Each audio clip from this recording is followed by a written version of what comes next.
ہیں اگر مسلمان ہیں تو ان کا دل چاہتا ہے کہ ہم مسلمان کی طرف تھوڑا سا جھکاؤ کر دیں، ہندو ہے تو وہ چاہتا ہے تھوڑا سا ہندو کی طرف جھکاؤ کر دیں. یہ ہوتا ہے، یہ ہوتا ہے. قرآن نے انسانیت، یہاں پر انسانیت کو فروغ دیا ہے، انسانیت کو بڑھاوا دیا ہے اور کہا اگر تم سچے مسلمان ہو تو فیصلہ کرتے وقت نہ قوم دیکھو گے، نہ برادری دیکھو گے، نہ ذات دیکھو گے، نہ مذہب دیکھو گے. حکم وَلَا يَجْرِمَنَّكُمْ شَنَآنُ قَوْمٍ عَلَىٰ أَلَّا تَعْدِلُوا اعْدِلُوا هُوَ أَقْرَبُ لِلتَّقْوَىٰ. بھائی جس کو جانا ہو ابھی اٹھ کے چلے جاؤ یار، کیوں بار بار اٹھ رہے ہو؟ بہت ڈسٹرب ہوتا ہے ہم کو سامنے. لا یجرمنکم شنآن قوم، آئے مسلمانوں، کسی قوم کی دشمنی، کسی مذہب کی دشمنی تمہیں اس بات پر مجبور نہ کر دے کہ تم سچا فیصلہ نہ کر سکو، ان کے ساتھ انصاف نہ کر سکو. ایسا نہیں ہونا چاہیے. اعدلوا، ہر حال میں سچا فیصلہ کرنا، چاہے وہ مسلمان کے خلاف جائے، چاہے وہ ہندو کے خلاف جائے، عیسائی کے خلاف جائے، تمہارے اپنے خلاف جائے، تمہارے اپنے بیٹے کے خلاف جائے، تمہاری اپنی اولاد کے خلاف جائے. اچھا آپ کے ہاں مان لیجئے، ہمیں نہیں معلوم چاپی میں یہ ہوتا ہے یا نہیں ہوتا ہے، بنگال کے جلسوں میں بہت جگہ ایسا دیکھا گیا ہے کہ ایک گاؤں میں کوئی لڑکا اسی گاؤں کی کسی لڑکی کو لے کے بھاگ گیا. 2-4 دن کے بعد پکڑ گئے، گاؤں واپس آئے. اب لڑکی کا باپ روتا ہے، میری لڑکی تو عزت لٹ گئی، برباد ہو گیا، منہ دکھانے کے لائق نہیں ہے. اب زور ڈالا جاتا ہے گاؤں کی طرف سے کہ تو لے کے بھاگا تھا، چل اب شادی کرو اس کے ساتھ. یہ گاؤں کی طرف سے فیصلہ ہوتا ہے شادی کرو اس کے ساتھ، اور وہ لڑکا تیار نہیں ہے شادی کرنے کے لیے. وہ لڑکا کہہ رہا بھائی شادی کی تو کوئی بات ہی نہیں ہوئی تھی. اب یہ لڑکی کا باپ کہہ رہا ہے یہ لڑکا لے کے بھاگ گیا میری لڑکی کو، اب میری لڑکی تو بدنام ہو گئی، کچھ ہوا ہو یا نہ ہوا ہو لیکن بدنام تو ہم ہو گئے، کون میری لڑکی سے شادی کرے گا؟ لڑکے کا باپ یہ کہہ رہا بھائی دونوں باتیں کرتے تھے، موبائل پہ لگے رہتے تھے رات رات بھر، ہم کیا کریں؟ لڑکا کہہ رہا ہم شادی کیوں کریں، شادی کی کوئی بات ہی نہیں ہوئی ہے اس سے ہماری. ٹھیک ہے ہم بھگا کے لے گئے تو تمہارے گھر تھوڑی گھس کے لے گئے تھے، ہم فون پہ بات ہوئی فلاں جگہ تم آ جاؤ، ہم بھی فلاں جگہ چل رہے ہیں، موٹر سائیکل لے کے آ جائیں گے. ہم وہاں موجود تھے، یہ آ گئی، ہم لے کے بھاگ گئے. اب گاؤں میں جو سرپنچ ہوتے، مکھیا لوگ، سنو اگر یہاں پر بھی ایسا ہوتا ہے تو سن لیں اس گاؤں کا مکھیا و سردار، قیامت کے دن تمہیں بھی گواہی دینا پڑے گی اور اللہ کے سامنے تمہیں بھی جواب دینا پڑے گا. اب کیا ہوتا ہے، اچھا ٹھیک ہے تو شادی نہیں کرے گا، نہیں، اب اس لڑکی کا تو عزت خراب ہو گئی، ہاں تو کیا ہوا، چل 5 لاکھ روپے جرمانہ دے گا لڑکا والا لڑکی کو. ابے تیرے باپ کا فیصلہ ہے؟ گاؤں کے مکھیا سردار یا سرپنچ یا پنچایت میں جو لوگ بیٹھ کر یہ فیصلہ کرتے ہیں یہ سب رونگ ہے، قرآن و حدیث کے خلاف فیصلہ کر رہے ہیں. دنیا میں 5 لاکھ 4 لاکھ روپے دلوا سکتے ہو لیکن قیامت کے دن اپنے آپ کو بچا نہیں سکتے ہو اس فیصلے سے. سوال یہ پیدا ہوا ہے کہ لڑکا بھاگا تو لڑکی بھی تو بھاگی، پھر جرمانہ صرف لڑکے پر کیوں عائد ہو رہا ہے اور لڑکے کا پیسہ 4 لاکھ 5 لاکھ روپے آپ لڑکی کو اور اس کے باپ کو دلا دیتے ہیں؟ یہ کہاں کی انسانیت ہے؟ جبکہ قرآن یہ کہہ رہا ہے الزانیۃ والزانی فاجلدوا کل واحدۃ منہما 100 جلدہ. زنا کرنے کی، بدکاری کی شروعات لڑکے کی طرف سے پہلے نہیں، لڑکی کی طرف سے پہلے ہوتی ہے. بھاگنے اور بھگانے کی شروعات لڑکے کی طرف سے نہیں، لڑکی کی طرف سے پہلے ہوتی ہے. یہ سوئی ہے، یہ دھاگا ہے. جرجی صاحب سوئی میں دھاگا ڈال رہے ہیں، لیکن سوئی کو ہم ایسے ہٹا دیتے ہیں، دھاگا جا ہی نہیں سکتا ہے. جب سوئی اپنی جگہ پر کھڑی ہے، ٹس سے مس نہیں ہو رہی ہے، تب دھاگا اس سوئی کے اندر چلا جائے گا. یہ صاف صریح دلیل ہے. اگر لڑکی اپنے آپ کو بچائے تو لڑکا کبھی اس کے ساتھ زنا کر ہی نہیں سکتا. مولوی جرجیز کی بات انڈین قانون کے خلاف ہے، لیکن قرآن و حدیث کی روشنی میں ہے. زنا کی شروعات اگر لڑکی بھاگنے کے لیے تیاری نہ ہو تو لڑکا بھگا ہی نہیں سکتا ہے. لڑکی بھاگتی نہیں. سوال ہے صاحب میرا لڑکا، تمہارا لڑکا میری لڑکی بھگا کے لے گیا. تو 18 سال تک پالتا رہا، پھر تو اپنی الماری بھی نہیں بچا سکا. وہ پیسہ بھی لے کے بھاگ گئی اور سونا بھی لے کے چلی گئی، زیور بھی لے کے چلی گئی. جب تو اپنی لڑکی پر اتنا کنٹرول نہیں کر سکا تو جرمانہ لڑکے والوں پر لگاتے ہیں. اور یہ فیصلہ پنچایت کرتی ہے، گاؤں کی سرپنچ کرتا ہے، مکھیا کرتا ہے، سردار کرتا ہے یہ فیصلہ، جو قرآن و حدیث کے خلاف ہے.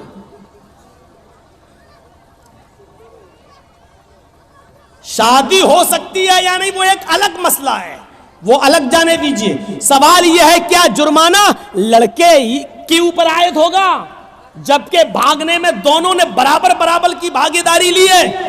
کوئی لڑکا زبردستی گھر میں گھس کر لے کر تو نہیں گیا تھا. آپ کی لڑکی بھی گھر سے نکلی، لڑکا بھی نکلا، دونوں نکلے، ایک ہفتہ غائب رہے پھر آئے، وہ ایک الگ مسئلہ ہے. لہذا جرمانہ عائد ہونا چاہیے تو دونوں پر ہونا چاہیے، کوڑے پڑنا چاہیے تو دونوں پہ پڑنا چاہیے، سنسار ہونا چاہیے تو دونوں کو ہونا چاہیے. اگر سزا ملنی چاہیے تو دونوں کو برابر ملنی چاہیے. آپ یہاں لڑکے پر 5 لاکھ 2 لاکھ 3 لاکھ کا جرمانہ لگا کر آپ سزا نہیں دے رہے ہیں، بلکہ لڑکے سے لڑکی کو ایوارڈ دلوا رہے ہیں، انعام دلوا رہے ہیں.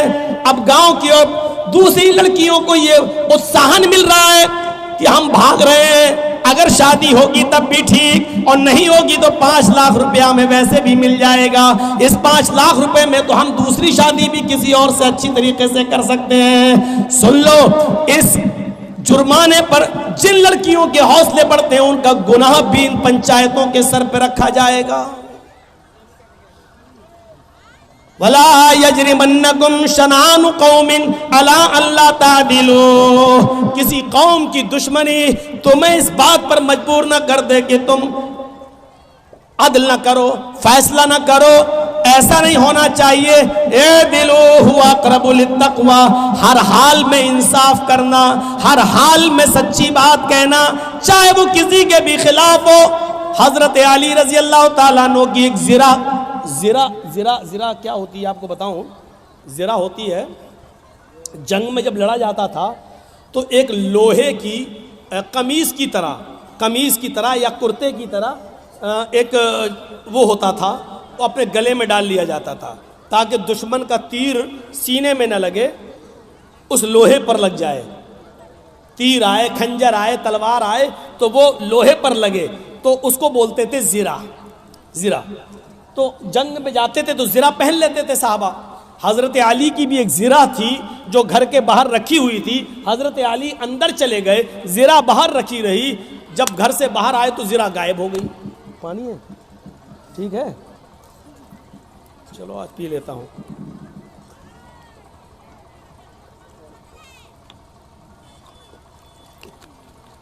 وہ زرہ غائب ہو جاتی ہے. اور سنیے، 6 مہینے کے بعد وہ زرہ ایک یہودی کے پاس نظر آتی ہے. آہا، سنتے رہیے میرے بھائیوں، بڑا زبردست مسئلہ. کس کے پاس؟ ایک یہودی کے پاس نظر آتی ہے وہ زرہ.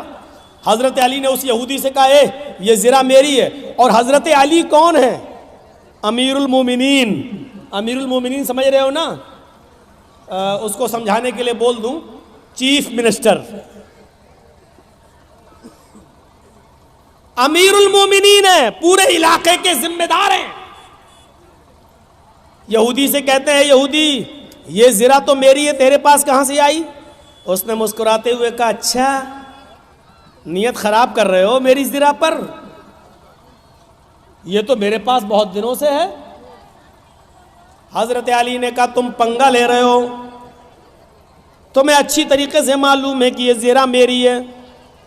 اس یہودی نے کہا آپ جھوٹ بول رہے ہیں۔ لیجیے کس سے کہا جا رہا ہے؟ حضرت علی سے۔ آپ جھوٹ بول رہے ہیں، یہ زرا آپ کی نہیں میری ہے۔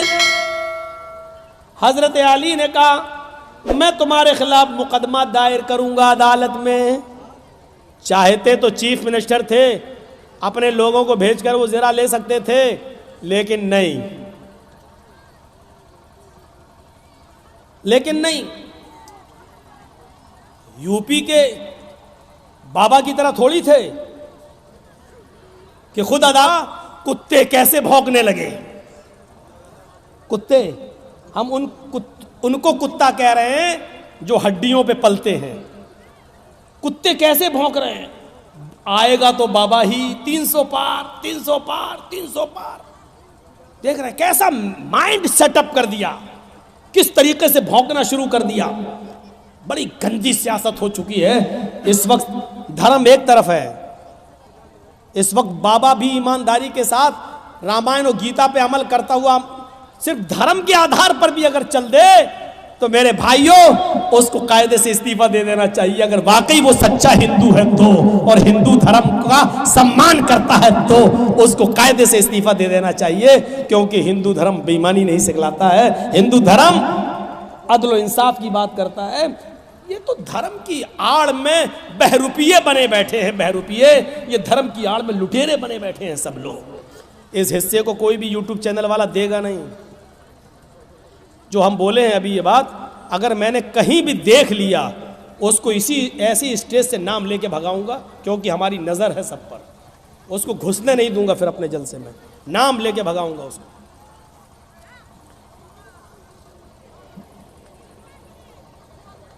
تو میں عرض یہ کر رہا تھا کہ حضرت علی نے کہا میں مقدمہ دائر کروں گا، اس یہودی نے کہا کر دو مقدمہ، دیکھتے ہیں عدالت کیا فیصلہ کرتی ہے۔ حضرت علی نے مقدمہ دائر کر دیا، کہاں؟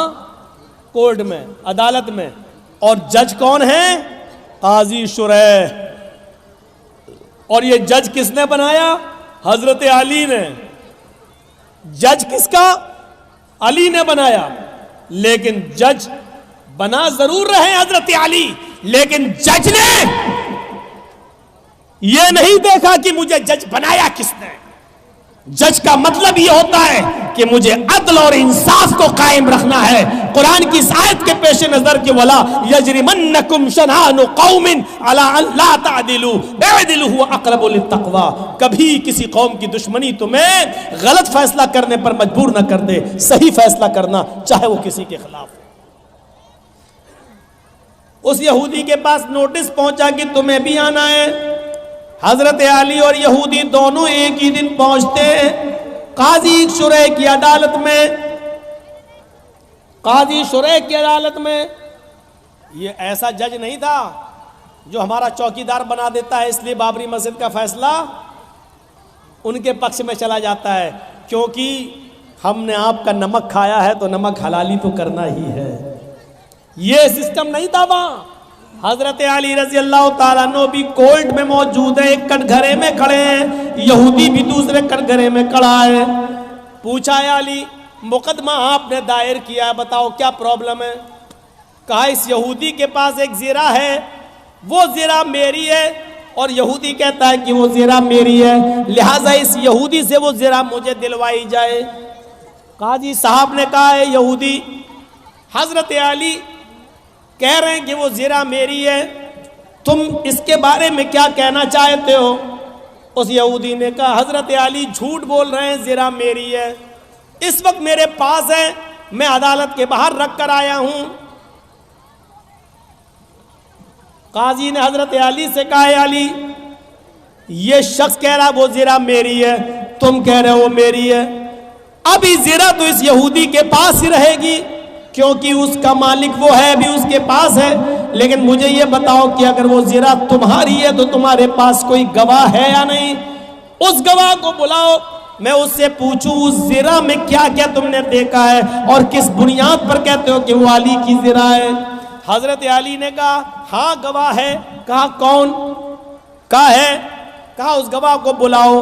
جب گواہ کو بلایا گیا تو وہ گواہ حضرت علی کے بیٹے حضرت حسن تھے۔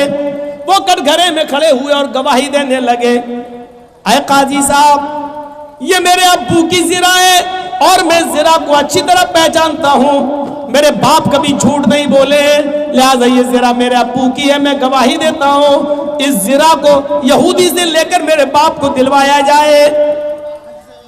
قاضی صاحب کا فیصلہ سنیے، قاضی صاحب کا فیصلہ سنیے۔ قاضی صاحب کہتے ہیں امیر المومنین سے، اے علی جی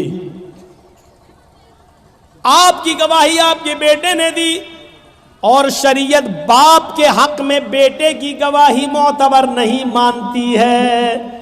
شریعت کہتی ہے، قرآن و حدیث کہتی ہے باپ کی گواہی اگر بیٹا دے تو اس گواہی کو نہیں مانا جائے گا، کیونکہ بیٹا اپنے باپ کے خلاف بولتا ہی نہیں ہے، وہ اپنے باپ کی حمایتی میں بولتا ہے، لہذا کوئی دوسرا گواہ لاؤ، آپ کے بیٹے کی گواہی شریعت کے مطابق قبول نہیں۔